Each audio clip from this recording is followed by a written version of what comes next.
ಮಾನ್ಯ D K Shivakumar ಅವರು ಕೊಟ್ಟಿರ್ತಕ್ಕಂಥ ಅಫಿಡಿವಿಟ್ ನ ಪೇಜ್ ನಂಬರ್ 38ರಲ್ಲಿ ನೋಡಿ ಗೋಲ್ಡ್ ಎಷ್ಟಿದೆ ಹೇಳಿದಾರೆ ಅವರು. ನಾನು ಅದೆಲ್ಲ ಹೇಳೋದು ಬೇಕಾಗಿಲ್ಲ, ಅದು ನಮಗೆ ಸಂಬಂಧವೂ ಇಲ್ಲ. ಡಿಕ್ಲರೇಷನ್ ಅದು. Rolex watch 1 number 9 lakhs. Rolex. Hublot watch 23,90,246 ಅವರು ಡಿಕ್ಲೇರ್ ಮಾಡ್ಕೊಂಡಿರೋದು. 2 ವಾಚ್ ಅವರು ಡಿಕ್ಲೇರ್ ಮಾಡಿರೋದು. ಇವತ್ತು ಕಾರ್ಟಿಯರ್ ವಾಚ್ ಇದರಲ್ಲಿರೋದು ಸಿದ್ದರಾಮಯ್ಯನವ್ರ ಕೈಯಲ್ಲೂ ಡಿ ಕೆ ಶಿವಕುಮಾರ್ ಅವರ ಕೈಯಲ್ಲಿರೋದು ಕಾರ್ಟಿಯರ್ ಕಂಪನಿಯ ವಾಚ್. ಎಲ್ಲಿ ಡಿಕ್ಲೇರ್ ಮಾಡಿದ್ದೀರಿ ನೀವು? ಇದರ ಪ್ರಕಾರ ಈಗ ಅದು 43 ಲಕ್ಷ ಅಂತ ಇದೆ. ಇವತ್ತಿನ ಪ್ರೈಸ್ 43 ಲಕ್ಷ ಮತ್ತು ಟ್ಯಾಕ್ಸು ಅದು ಸೇರಿ ಒಂದು 46-47 ಲಕ್ಷ ಆಗುತ್ತೆ ಅಂತಿದೆ.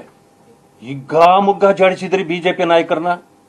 ಹಾಗಿದ್ರೆ ಇದು ಕದ್ದ ಮಾಲ, ಕೊಂಡ ಮಾಲ ಹೇಳ್ಬೇಕಲ್ಲ. ಒಂದು ಸಮಯ ನೀವು ರಾಜ್ಯಕ್ಕೆ ಸುಳ್ಳು ಹೇಳಿದ್ದೀರಿ ಜನರಿಗೆ. ನನ್ನ ಕಾರ್ಡ್ ಇಂದ ಪೇ ಮಾಡಿದ್ದೀನಿ ಅಂತ ಹೇಳಿದ್ದೀರಿ. ಎಲ್ಲಿ ಅದು ದಾಖಲೆ ಬಿಡುಗಡೆ ಮಾಡಿ. ಎಲ್ಲಿ ಕೊಂಡಿದ್ದೀರಿ ದಾಖಲೆ ಬಿಡುಗಡೆ ಮಾಡಿ. ಕಾರ್ಟಿಯರ್ ವಾಚ್ ಅಫಿಡವಿಟ್ ಇಲ್ಲ ಅಂತ ಹೇಳ್ತಿದಾರೆ. ಏನ್ ಗೊತ್ತು ಅಂತ ನನ್ನ ಅಫಿಡವಿಟ್ ನನಗೆ ಗೊತ್ತು, ನಾನು ಕಾಸು ಕೊಟ್ಟಿರೋದು ನನಗೆ ಗೊತ್ತು, ನನ್ನ ಕ್ರೆಡಿಟ್ ಕಾರ್ಡ್ ಬಳಸಿರೋದು ನನಗೆ ಗೊತ್ತು, ಗೊತ್ತಾಯ್ತಾ? ನಾನು ಅಷ್ಟು ಟ್ರಾನ್ಸ್ಪರೆಂಟ್ ಆಗಿ ಹೇಳಿದ್ದೀನಿ. ರೋಲೆಕ್ಸ್ ವಾಚು ನಾನು ತಿರೋದೇ ಹೇಳಿದ್ದೀನಿ, ಆಯ್ತಾ? ರೋಲೆಕ್ಸ್ ವಾಚ್ ಹೇಳಿದ್ದೀನಿ, ಈ ನನ್ನ ಕೈಯಲ್ಲಿ ಕಟ್ಟಿರೋ ವಾಚು ಹೇಳಿದ್ದೀನಿ, ಅರ್ಥ ಆಯ್ತಾ? ನಾನೇನು ಅವ್ರು ನಾರಾಯಣ ಸ್ವಾಮಿ ಅಂತ ನಾನೇನು ಕೇಳಿಲ್ಲ. ಕದ್ದಿರೋ ವಾಚ್ ಅಂತಾನು ಕೇಳಿದಾರೆ ಸರ್. ಕದ್ದಿರೋದು ಅದು ಅಂತ ಕೇಳಿದಾರೆ. ಅವ್ರ ಮನೆಯಿಂದಾನೆ ಕತ್ಕೊಂಡ್ ಬಂದಿದ್ದೀನಿ.